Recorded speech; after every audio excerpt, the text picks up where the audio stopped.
이슈 털어주는 남자 김종배입니다.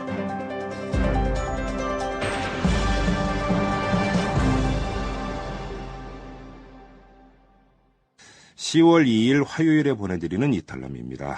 여러분 추석 명절은 잘 쇠셨는지요? 아마도 이 오늘 하루도 제치고 내일까지 연휴를 즐기시는 분도 적지 않을 것 같은데요.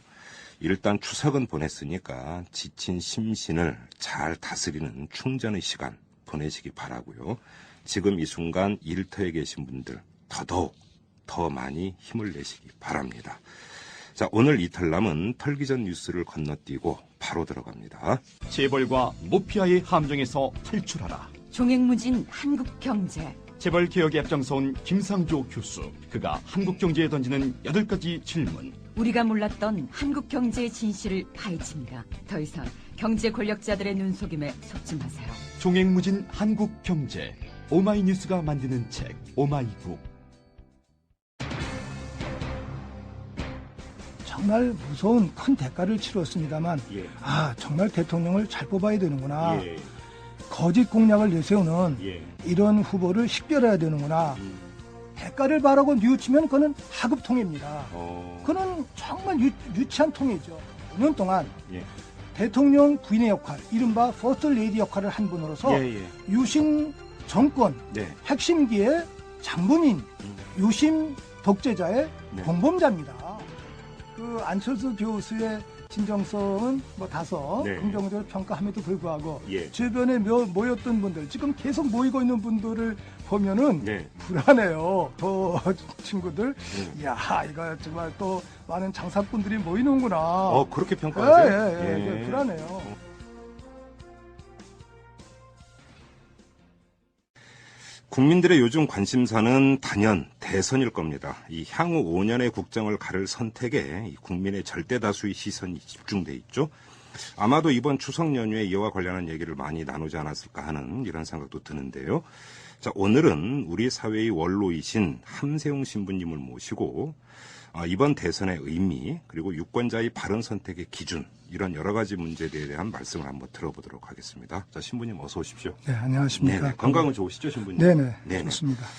자, 이게 그 대선이 5년마다 한 번씩 치러지기는 합니다만은 뭐 시대 상황이라는 게 있다 보니까 결국은 또 이제 그때그때 대선에서 국민들이 중요하게 생각하는 대통령 상은 조금씩 좀 다를 것 같아요. 신부님께서 보시기에 이번 대선의 의미는 어디에 있다고 보십니까? 네, 아주 매우 중요하다고 생각을 하는데, 뭐 잘 아시는 대로 완벽하지 못했지만 김대중 대통령의 당선, 그분 스스로도 말씀하셨습니다만 김종필 씨와 함께 손잡은 덕이랄까 그 힘으로 대통령이 되셨어요. 그분을 저희들이 만나 뵐 때도 좀 강하게 민주화를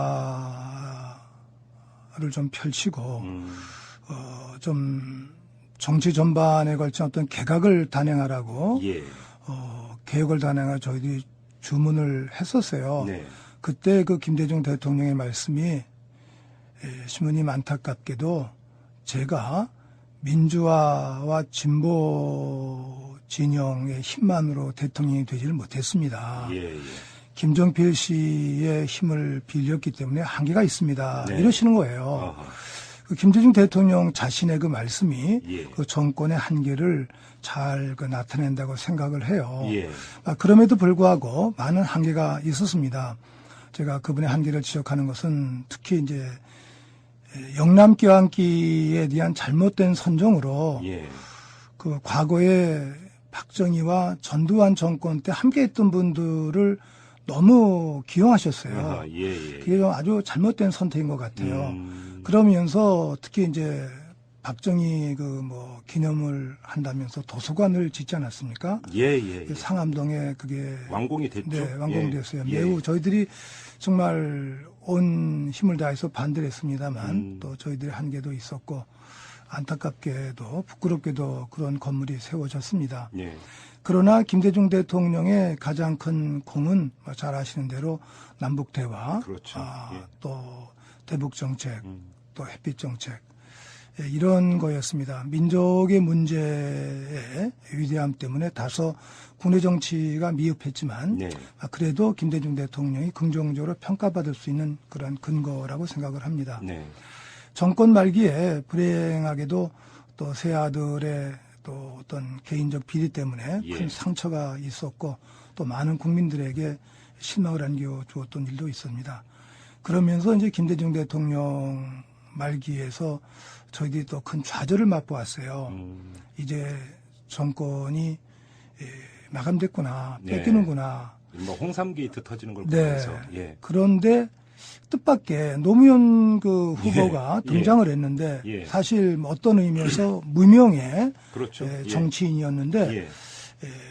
광주 전남의 그 지지를 기초로 극적인 전환을 이루면서 대통령 민주당 후보로 뽑혔어요. 네.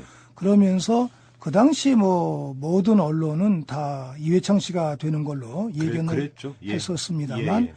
정몽준 씨의 뭐 어떤 의미에서 이탈과 함께 뜻밖의 국민적 지지로서 아주 기적적으로 대통령이 되었어요. 예. 저도 아주 참 감격했고 기뻤었거든요. 예. 그런데 이 노무현 대통령 기적적으로 대통령이 되셔서 참 아주 인간적인 좋은 정책을 펼쳤습니다. 네. 모든 그 권위적인 것을 타파하면서 예. 과거사 청산을 위해서도 많은 위원회를 만들고 실제로 역사 바로 세기 위해 큰 일을 하셨는데 네. 그분의 또 한계는 예. 정권 초기에 그 대북 송금을 무리하게 특검으로 예. 옮겨가는 바람에 김대중 대통령 전 정권과의 균열도 있었고 네. 또 많은 민주화 운동하셨던 분들에게 통일운동하셨던 분들에게 실망을 안겨주었고 네.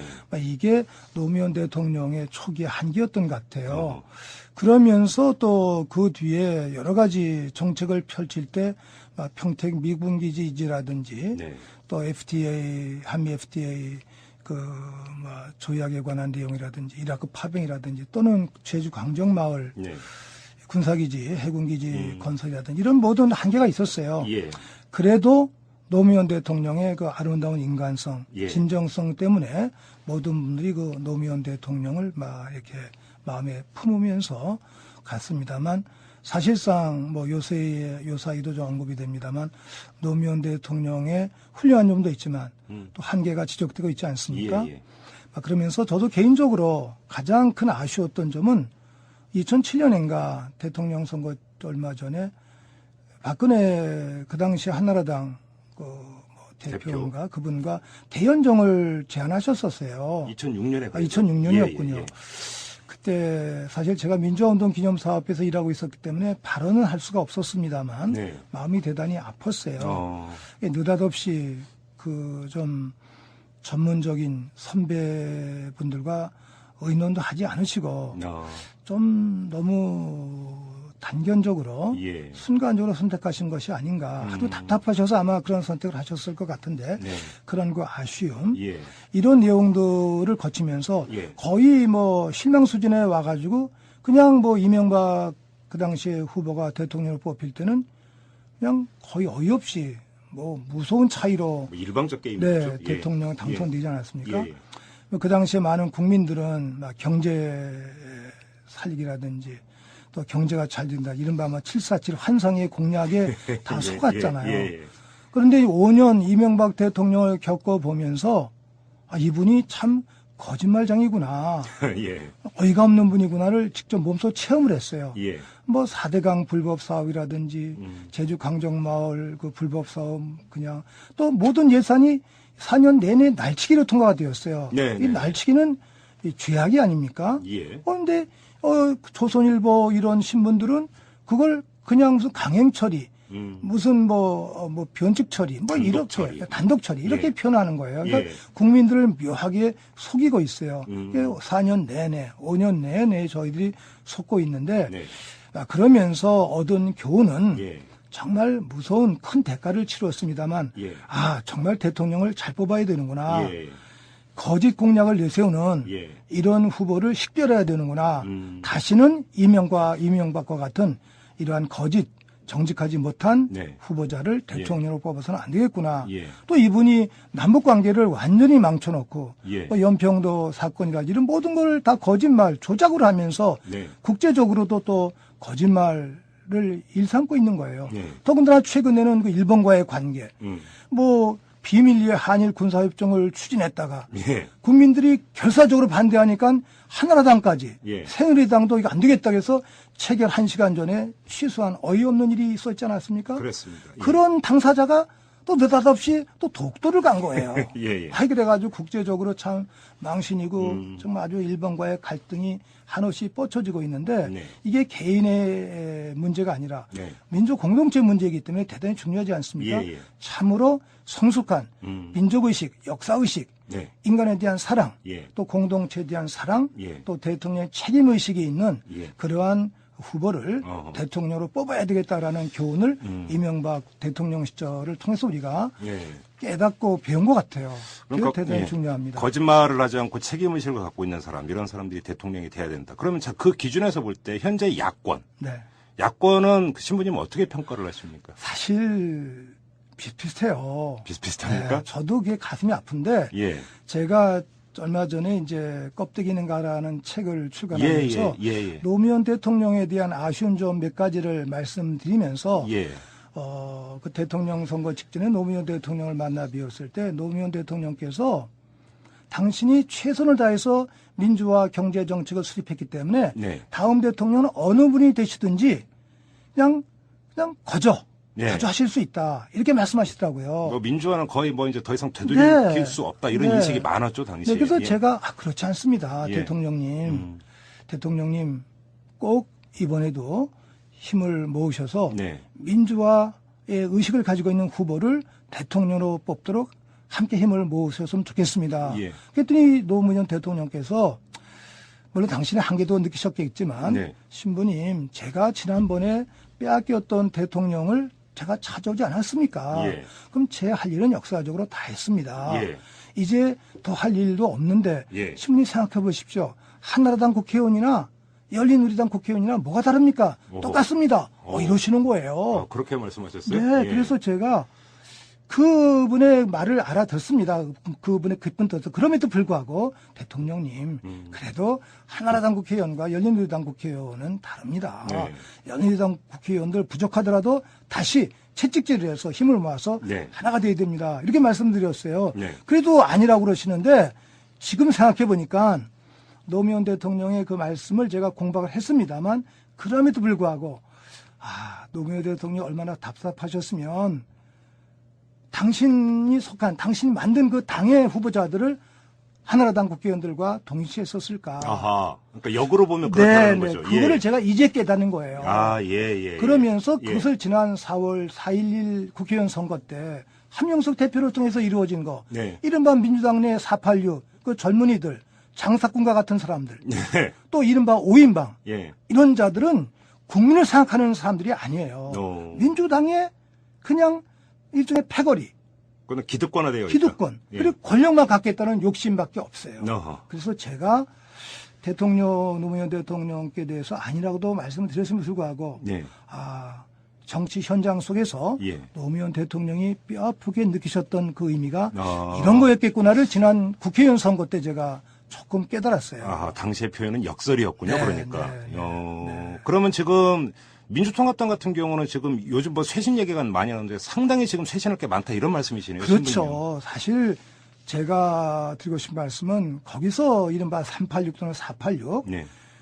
80년대 민주화를 외치고 감옥에 가고 네. 안기부에 끌려갔었을 때 그 순수한 열정을 간직해야 돼요. 그렇죠. 근데 예. 이런 사람들이 정치인이 된 다음에는 상업인이 되었어요. 네. 장사꾼이 된 거예요. 예. 그건 통합민주당의 젊은이들을 통해서 확인됩니다만 한나라당의 권력욕을 지닌 자와 민주당의 486의 권력욕을 지닌 자와 네. 똑같아요. 그 부분은. 이게 가슴이 아프다는 것이죠. 네. 이거를 단호하게 정말 선열들 앞에서 예. 뼈를 깎는 아픔으로 예. 뉘우치고 회개해서 예. 우리가 민주화를 위해서 인권을 위해서 감옥에 갔었던 그때 안기부와 중앙정부에서 고난을 받았던 그때를 생각하면서 예. 조건 없이 이득 없이 순수한 분들을 모시도록 다짐을 했으면 참 좋겠어요. 헌신하는 자세가 먼저라는 네, 말씀이시네요. 네, 네. 자, 그러면 안철수 현상이 그 불거진 것도 결국은 이 민주통합당의 그런 문제점에 대한 일종의 하나의 반발작용이라고 그렇게 해석을 하십니까? 물론이죠. 네, 그렇습니다. 예. 네, 그러니까 아주 정치에 대한 환멸, 네. 여당이든 야당이든 예. 기성 정치인들에 대한 환멸로서 네. 새로운 희망을 하고자 하는 그 열정이 예. 안철수 교수 예. 또 안철수 후보라는 현상을 통해서 예. 나타난 것이다. 표출되었다. 이게 여기에 이제 어떤 시대의 요청, 의미가 있다고 제가 생각을 해봤습니다. 예.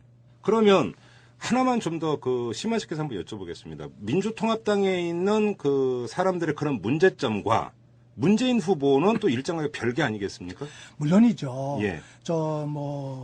사람도 그렇고 정치도 그렇고 매일매일 변화되지 않습니까? 아, 그럼요. 예. 우리가 한계가 있고 잘못함에도 불구하고 또 결심하고 네. 새로 다짐하고 예. 새롭게 가면은 쇄신되고 새로워지고 또 하느님 앞에서 또 민족과 역사 앞에서 아름다워질 수 있죠. 예. 저는 민주당이 그런 가능성을 가지고 있는 정당이라고 보는데 예.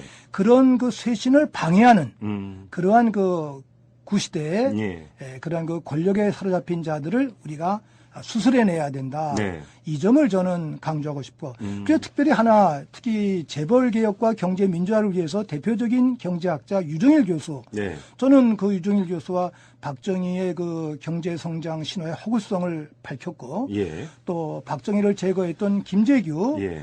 당시 중앙정보부장의 명예회복을 위해서 우리가 함께 노력을 했었어요. 예. 그러면서 제가 유정일 교수의 순수성을 읽어내는데 네. 그 유정일 교수를 국회의원으로 만들지 못하도록 안 되도록 방해한 당사자들이 지금 민주당의 실세들이거든요. 예. 난 그것이 가슴이 아프고 그런 이면에는 묘하게 대기업이 예. 민주당 국회의원들도 영향을 주고 민주당 국회의원들도 오. 하면서 그런 사람들 진실된 그 경제 민주화를 위해서 애쓰는 사람들은 국회의원 되지 못하도록 하는 그 세력의 노예가 되고 있다는 거예요. 어허, 그래요? 이게 가슴이 아픈 겁니다. 오. 네, 이게 가슴이 아픈 그러면 거예요. 유정일 교수 같은 경우 공천장을 받지를 못했는데. 네, 받지 못할 뿐이 아니라 다 국회의원 될 수 있는 사람을 못되게 거짓말을 시켜가지고 서울로 끌어오면서 허공에 그냥 이렇게 낙동강 5대를 만들어버렸어요. 그 뒤에 그러니까 그 재벌들이 있다. 예, 이렇게 예. 신부님 이렇게 보시면 예, 예. 아이고, 확실합니다, 그거는. 아, 그래요? 네, 네, 네. 자, 아무튼 그럼 이제 지금 대선을 앞두고 있고 야권에서는 문재인 후보가 있고 안철수 후보가 있습니다. 그러니까 지금은 사실은 이제 두 후보 모두 후보 단일화 얘기는 극력 자제하고 있습니다. 제가 볼 때는 그게 바른 것 같아요. 왜냐하면 후보 단일화 얘기를 너무 많이 하면은 뭐 온 국민의 시선이 그러니까 그쪽으로만 쏠려버리니까 정책이라든지 이런 것들은 뭐 얘기가 안 되니까 그렇게 가는 건 좋은데 근데 그건 과정이고 언젠가는 후보 단일을 해야 된다는 게 야권 지지 그 유권자들의 열망 아닙니까? 될 수 있다고 보십니까, 신부님은? 돼야 된다라고 하는 당위 명제 말고 네. 될 수 있다고 보십니까? 하여간 될 수 있다라고 말씀드리기보다는 예. 돼야 된다를 저는 어쨌든 강조하겠습니다. 아, 돼야 그래? 된다. 예. 두 사람이 목숨을 걸고 네. 이거를 이루어내야 된다. 음흠. 이것이 시대 명령이다. 어. 저는 이거를 두 분에게 주문하고 싶어요. 예. 네. 지금 많은 분들이 예. 이 문제 때문에 이미 뭐 글도 썼습니다만 불길하게 87년 그 김영삼, 아, 예, 김대중의 예. 분열, 양진 분열을 지금 얘기하고 있는 거예요. 그때 뭐 그래서 노태우 후보한테 헌납했죠. 예, 예. 그 당시 이른바 사자 필승론 그래가지고 서로 이긴다고 다 안 됐는데 예. 지금은 또 이제 삼자 필승론이라는 거예요. 어허. 이게 수치상으로 나오니까 예. 맨 후발로 나온 안철수 교수인 경우에 예. 그분은 뭐 단순하고 정치가 훌륭하실 수 있지만 정치라는 게 그 또 뒤에 많은 분들이 함께 하잖아요. 그렇죠. 그렇죠. 이게 예. 동력이 붙으면 예. 호랑이 등에 탄 것처럼 예. 달려가면 쓸 줄을 모른다는 거예요. 내려올 수가 없죠. 네, 그래서 예. 나는 그 안철수 교수의 진정성은 뭐 다소 네. 긍정적으로 평가함에도 불구하고 예. 주변에 모였던 분들 지금 계속 모이고 있는 분들을 보면은 네. 불안해요. 그렇어요? 예, 불안해요. 저 친구들. 야, 이거 정말 또 많은 장사꾼들이 모이는구나. 그렇게 평가하세요? 예. 불안해요. 그 대표적인 뭐 많은 분들 말씀하셨습니다만 이현재 예. 전 경제부총리. 경제부총리도 예. 그런 분들이고 지금 그 주변에 뭐 저도 아는 분들 많이 이렇게 모이는데 근데 일단은 재미있어요. 왜냐하면 둘이 뛰는 것보다 월등하게 뭐 한 후보 한 새누리당 박근혜가 항상 앞장을 섰다가 이제는 좀 세 분이 뛰니까 엎치락뒤치락하고 네. 그러니까 재미가 있는 거예요. 이거 선거가 재미가 있어야 돼 일단은. 그렇죠. 그다음에 또 선거가 축제가 돼야 되니까. 예. 근데 만일 안철수 교수가 등장하지 않았으면은 네. 그냥 다 포기 상태에 있을 수 있었었거든요. 예. 그런데 이걸 일단은 선거를 재미있게 만들고 젊은이들의 시선을 끌고 네. 또 선거 현장에 왔기 때문에 예. 저는 그분이 또 후보가 되시기 전에는 너무 신중해서 예. 출마하지 않는다는 말이 있는 거예요, 자꾸만. 예, 그래서 그런 얘기 잠깐 나왔죠. 저희들은 예. 이분이 꼭 출마하도록 만들어야겠다. 그래서 그때는 막 안철수 교수 출마해야 된다. 이렇게 조금 강요랄까 압박을 예. 좀 가했었어요. 예. 호소도 하고. 예. 근데 이제 출마했으니까 네. 이제는 안철수 교수도 좀 준엄하게 검증을 받아야 되겠죠. 네. 최근에 조금 부끄러운 일들이 나타나는데 네. 뭐 그런 정도가 아니겠지 않습니까? 이제 계속 나오는데 엄격하게 이제 검증을 받으면서 네. 정말 새로운 희망을 줄 수 있는지 또 그분 자신뿐 아니라 가족들과 함께 또 주변의 모임분들도 정말 정말 새로운 예. 시대 정신을 이룰 수 있는 분들인지 예. 아주 복합적인 종합적인 검증을 해야 된다고 생각을 해요. 음. 그러나 어쨌든지 참 재미있습니다. 셋이 뛰니까 그렇죠. 좀 엎치락뒤치락하고 예. 이거 흥미있구나. 예. 그러다가 둘이 극적으로 하나만 되면 뭐 그냥 그대로 건 뭐 따놓은 당상이니까. 야권 후보가 된다고 보십니까? 네, 이런 희망을 가지고 있습니다. 그러면 여기서 다시 한번 이런 질문 한번 그 신부님께 드리겠습니다. 아까 어떤 대통령상이냐 이걸 여쭤봤었는데 이번에는 그러니까 좀 더 구체화돼서 어떤 덕목을 갖고 있는 사람이 야권의 단일 후보가 돼야 된다고 보십니까? 저는 뭐 그런 덕목보다는 네. 우리 선택의 여지가 없지 않습니까? 이제 뭐 박근혜 빼놓으면 문재인 후보와 안철수 후보 두 사람 중에 하나예요. 예. 저는 그 두 분 중에 어느 분이든지 누가 되든 상관없다. 국민적 요망에 의해서 단일화 후보가 되면 예. 단일화 후보가 되는 사람은 무조건 우리가 대통령이 돼야 된다. 그렇게 우리 모두가 지지해야 된다. 예. 이렇게 생각합니다. 예. 그래서 저희 선택의 여지가 없는 거예요. 그래서 거기서 무슨 덕망 따지고 뭐 따질 여유가 없어요. 누구든 하여간 일단 네. 단일 후보가 되는 게 네, 중요하다. 네. 그래요. 네. 근데 지금 민주통합당 일각에서는 뭐 단일화도 중요하지만 결국은 들어와야 된다 이런 얘기를 하잖아요. 예, 그건 또 이제 민주당이 또 기성 정당이고 예. 제가 좀 기자분들한테 귀동령으로 들은 얘기는 예. 공당에서 대통령 후보가 나와야지 국가 보조금, 국비 보조금인가 뭐 예. 보조금이 나온대요. 예, 맞아요. 근데 무소속 후보는 그걸 받을 수가 없대요. 예. 근데 그 돈이 상당히 큰 돈이랍니다. 예. 그러니까 현실적으로 사실 돈이 필요하니까 예. 그런 아마 현실적인 측면에서 그런 말씀하시지 않았나 생각이 되어지고 180 몇 억인가 된다고 하더라고요. 네네. 예. 그 다음에 이제 저도 사석에서 예. 어떤 그 전문인들한테 말씀을 드렸는데 안철수 후보에 대해서 매력을 말씀하시면서도 이 두 후보 중에 어느 방식을 통해서든지 후보 단일화가 됐을 때는 네. 안철수 후보가 그 다음에 선택은 공당의 후보가 돼야 되지 않을까. 그러니까 후보로 뽑힌 다음에는 야. 민주당 들어가는 것이 자연스럽지 않을까. 그렇다면은 민주당을 조금 비판하던 후보자들도 그 시대적인 의미, 예. 이 대통령 혼자서 정책을 펼칠 수는 없지 않습니까? 네. 많은 국회의원을 지니고 있는 그 한 당의 공당의 후보로서 또 공당의 대통령 후보가 됨으로써 네. 정책을 잘 펼칠 수 있으니까 어떤 현실적 정치의 실현을 위해서 네. 막 그런 방법을 말씀하신 것이 아닐까. 이른바 제가 박원순 모델이네요, 그러면? 네, 그렇죠. 박원순 그렇죠? 모델일 수 있습니다. 예. 네. 알겠습니다. 지금 야권 이야기를 많이 했는데 한번 그 여권으로 넘어가서 박근혜 후보는 어떻게 평가하십니까, 신부님? 저는 뭐 그냥 별로 평가하고 싶질 않은데 예. 질문하시니까 예.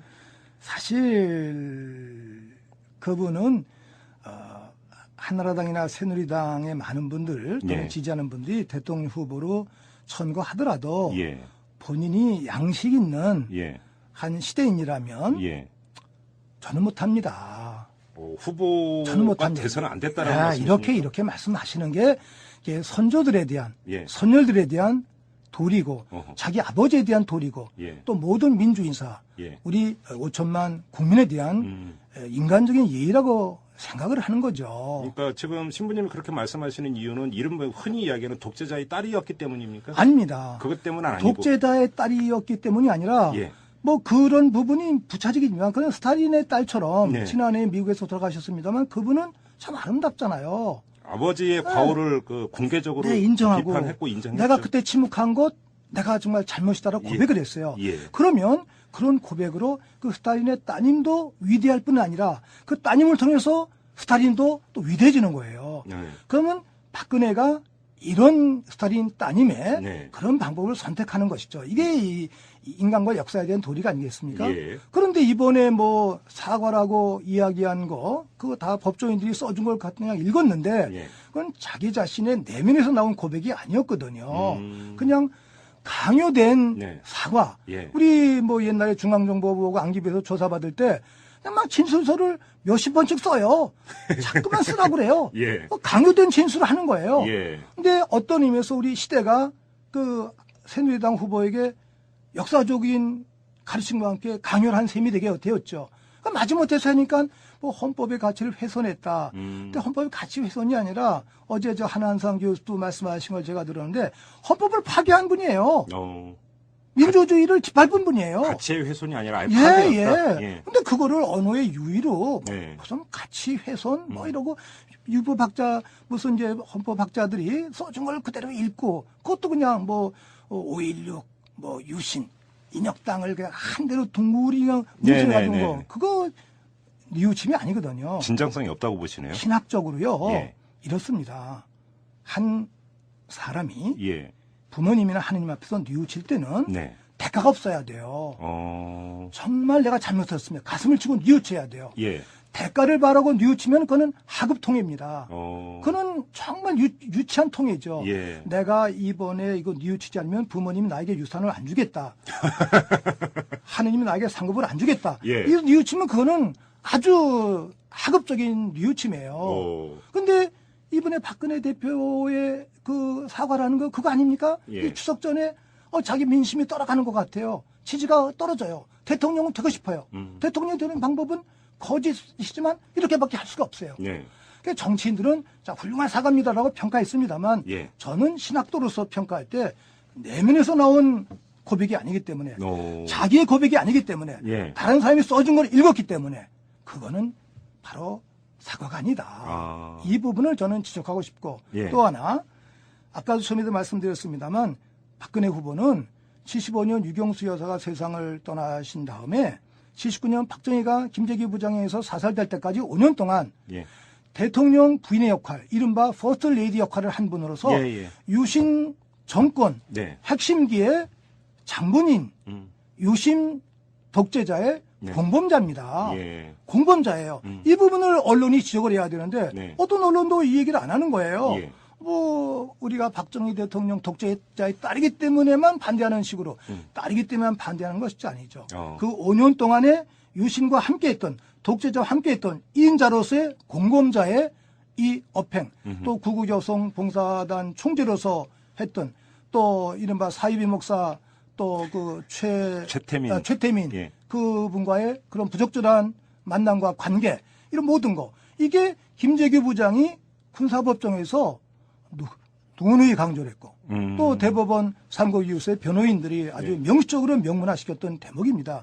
또 이 조세 이야기되고 있는 뭐 정주수 장학회라든지 또 영남대도 네, 그렇고. 영남대 또 MBC 뭐 예. 주식 관계 이게 뭐 한두 가지입니까? 그분의 박정희와 함께했던 그 삶 자체가 네. 역사와 민족 앞에서 공개되고 재검증받아야 되는 것이죠. 그래요. 그런데 이 모든 게 다 흐려지고 있어요. 이 부분을 저는 묻고 싶은 겁니다. 이제.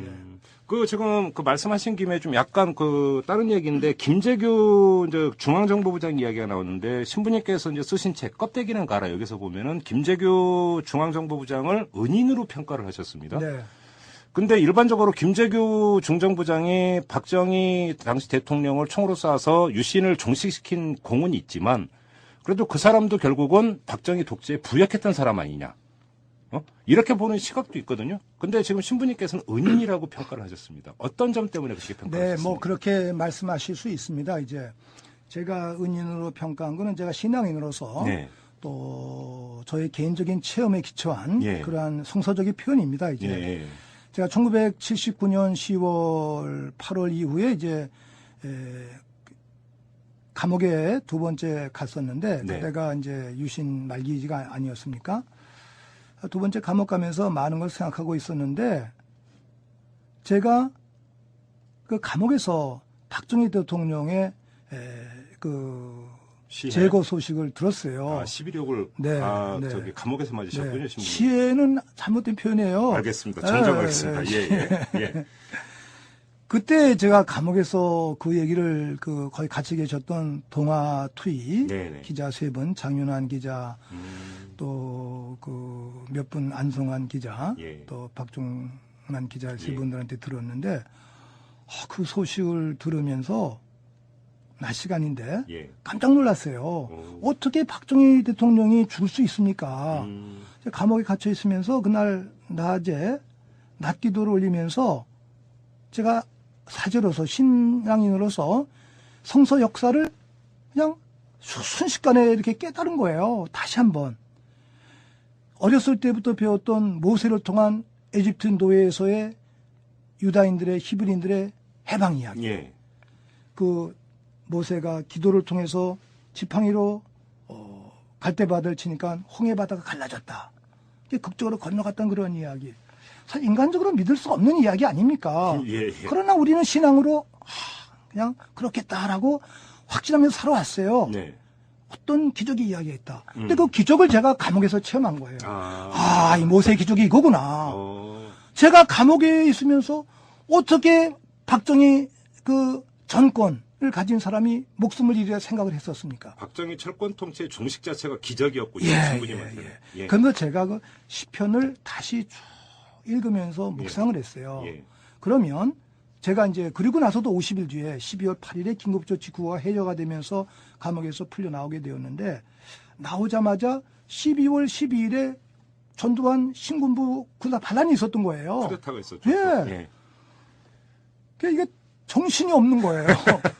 그런데 그때 이제 이도면 변호사님이 이제 저희들 석방되었으니까 축하 모임 자리에서 사제들과 따로 만나시면서 신부님들 꼭 김재기를 살려야 됩니다. 그러시는 거예요. 그러면서 그 당시에 그 법정 자료, 예. 다 외부에 알려지지 않은 그 자료들을 주시고 또 말씀해 주셨어요. 예. 김재규의 진정성이 있다. 그래서 저희들이 이도면 변호사님 신뢰하지 않습니까? 예. 그래서 법정 진술과 이도면 변호사님 말씀을 듣고 이제 했는데 그분이 뭐 벌써 옛날 72년도인가 유신 체제 때부터 박정희 대통령하고는 의견이 달랐어요. 네. 이거 유신하면 안 됩니다. 김재규 중부장이. 네네. 삼성 개헌 때부터. 예. 그래서 사실은 박정희 대통령이 김재규 부장에 대해서는 조금 거북한 마음을 가졌었는데 좀 어려워했어요. 나이는 어리지만 동기이기도 하고. 그렇죠. 그런 관계에 있었는데 이미 김재규 부장은 여러 차례 독재자 박정희를 제거해야 되겠다. 그런 마음을 가지고 있었었어요. 우발적인 게 아니었고. 네네네. 예. 그리고 또 장준하 선생님과의 그 만남도 있었습니다. 이제 그 부분은 이제 이해학 목사님이 요새 책으로 출간하고 준비하고 계세요. 거기서 예. 자세히 언급이 될 텐데 그런 내용들을 이렇게 들으면서 저희들이 이제 김재규 부장에 대해서 꼭 살려야 되겠다는 것을 제가 신학적으로 확신한 것은 예.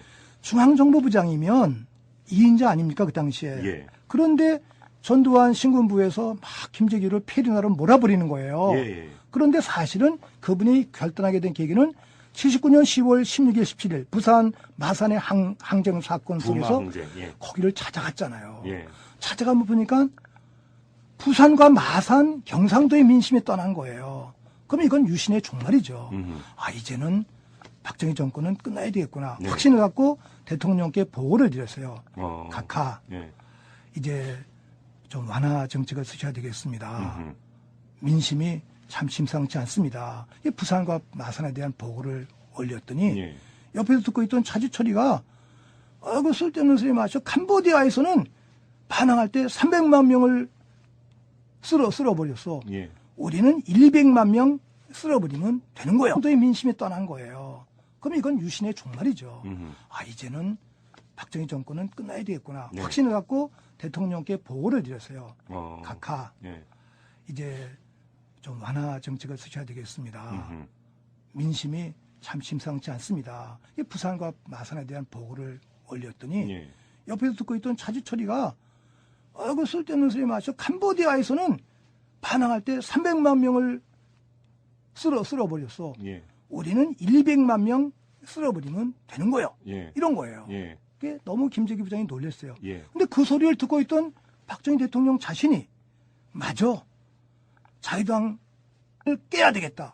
그래서 총을 당겼다는 거예요.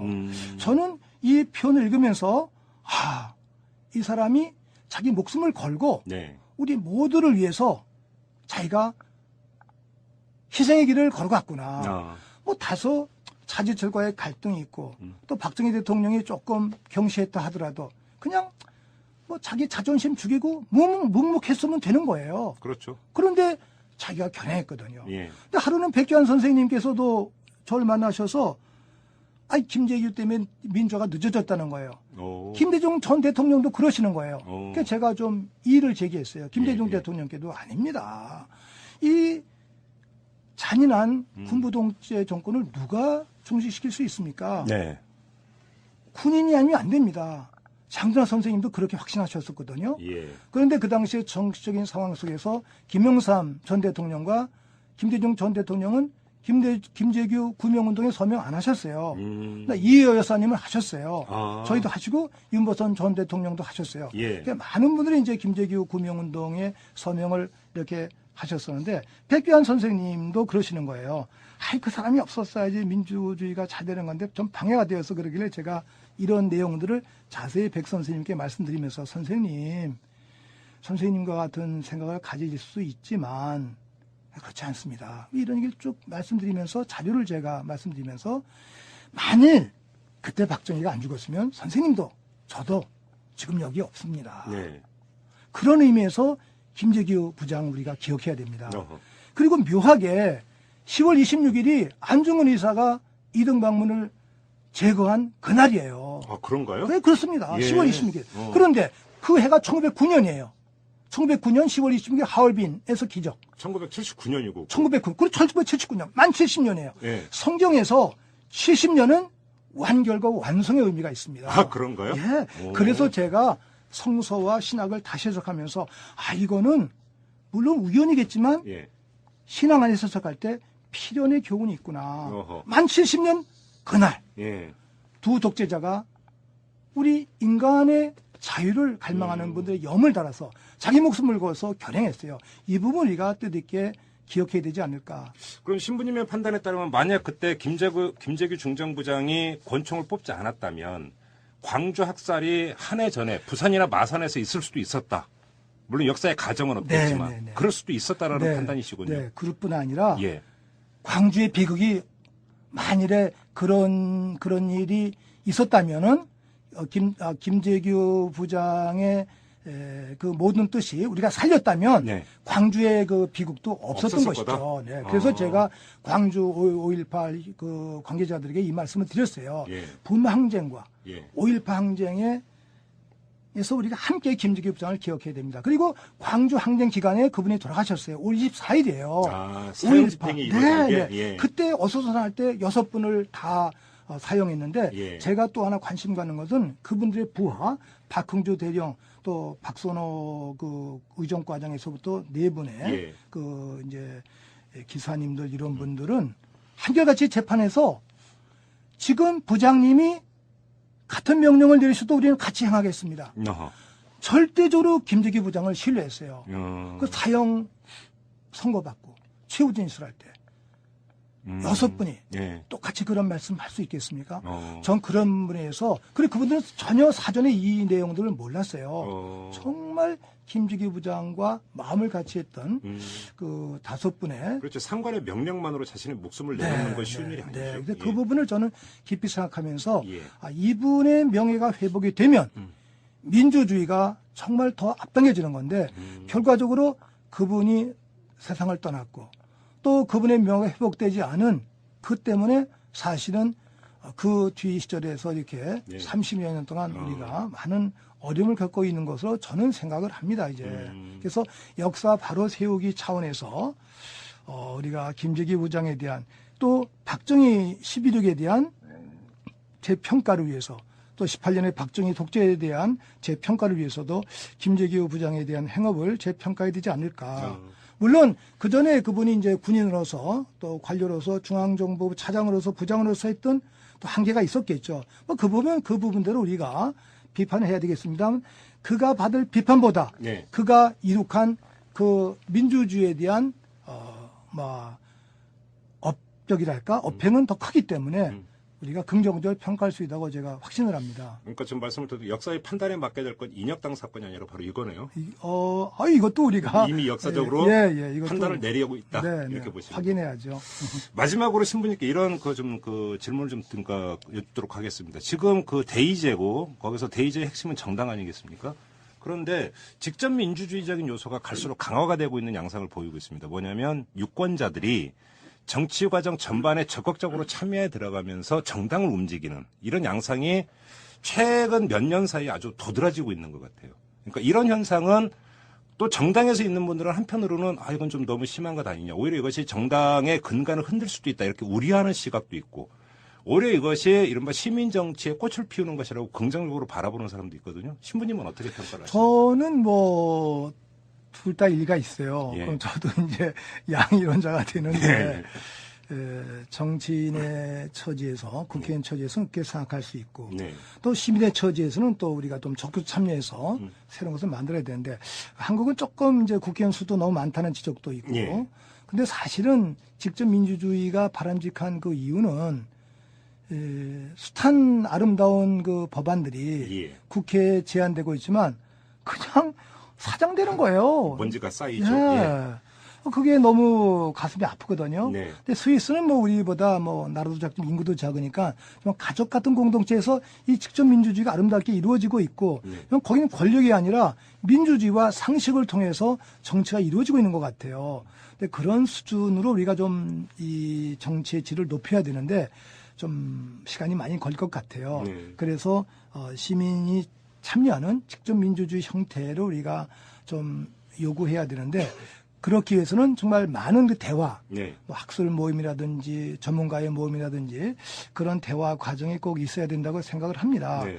한편 저는 그 87년 그 6월 항쟁 이후에 예. 펼쳐진 노동자 운동에 예. 대해서 조금은 다른 시각을 가지고 있어요. 예. 왜냐하면 70년대 노동운동을 하셨던 분들은 그 노동운동 자체가 목적이 아니라 인간화가 목적이었고 그렇죠. 독재 타도가 목적이었고 민주주의 실현이 목적이었어요. 예. 나아가 통일의 목적이었거든요. 근데 87년 이후에 7, 8, 9에 일으켰던 분들의 노동운동은 너무 좀 사적인 임금 중심의 투쟁이었어요. 네. 노동자의 물론 권익이 아름답긴 합니다만 그때는 그 투쟁에 선행해야 될 가치가 독재적 군사정권을 타파해야 됐었거든요. 네네. 노태우를 타파해야 되는 거예요. 네. 근데 거기에 힘을 모으지 못했던 그 흔적. 오늘도 노동운동계에서 그런 내용들이 조금 제가 보이고 이른바 노동 간부들, 네. 노동 귀족이란 말이 있지 않습니까? 그다음에 노동자 자신들이 정규직 노동자들이 비정규직 노동자들을 짓밟고 있는 거예요. 또 여성 노동자들을 경시하고 있어요. 그래서 저는 전태일 열사 모임에 가서도 그런 얘기를 했어요.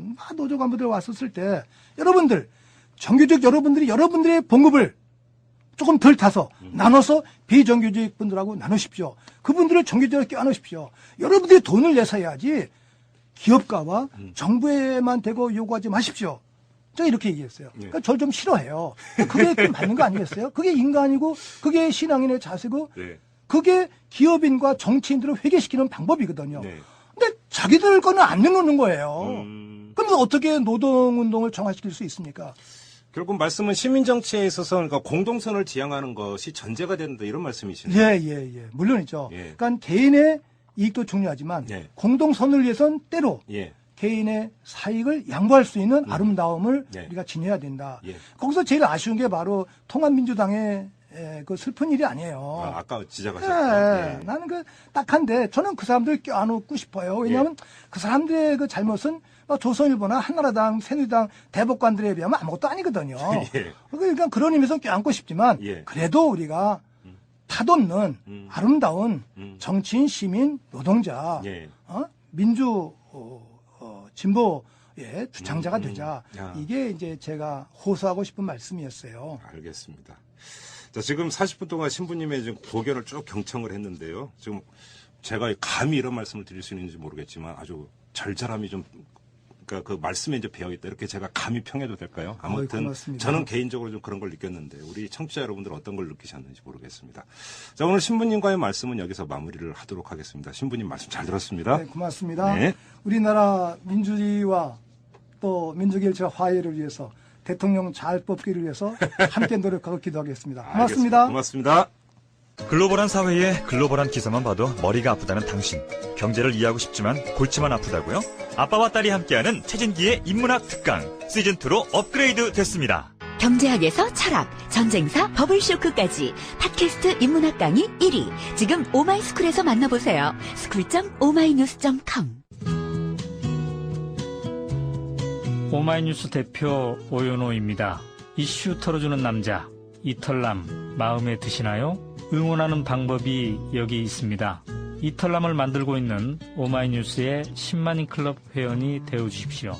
한 달에 10,000원으로 참 언론을 키워가는 기쁨을 누리실 겁니다.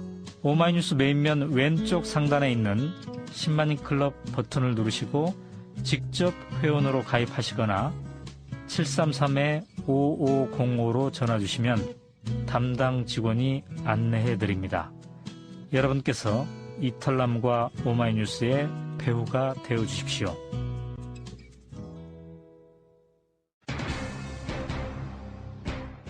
함세웅 신부님을 뵙고 느낀 점은 아직도 청년이다, 이런 느낌이었습니다. 이 당신의 마음은 아직 뜨겁게 타오르고 있다는 걸 느꼈는데요.